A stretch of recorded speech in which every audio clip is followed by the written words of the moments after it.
Hello guys and welcome to How to Guide. In this tutorial, we're gonna look at how to change hair color using Capcut. Now let's begin. Let's open the Capcut app on our mobile device and let's create a new project.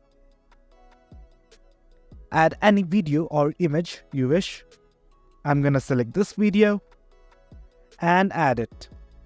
Now it's here in my timeline. Now what I need to do is click on the effects tab that I will find on the bottom of the screen. Let's click on effects and move on to body effects.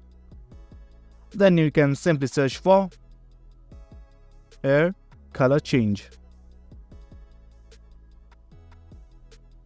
And right here you will find something like hair color change. Simply click on it. Now let us simply go back. Let's click on the back button. Again, let's click on the back. And as you can see, the effect has been applied to the timeline.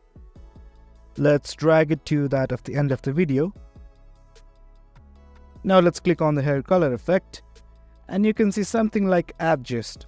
Let's click on it. And now you can select any color you wish. You can change its texture and the intensity.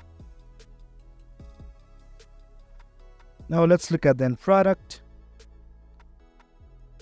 Well guys, there you have it. That's how you change hair color using Capcut. Hope you guys found this video informative, and for more content like this, do remember to hit like, share and subscribe. Thank you.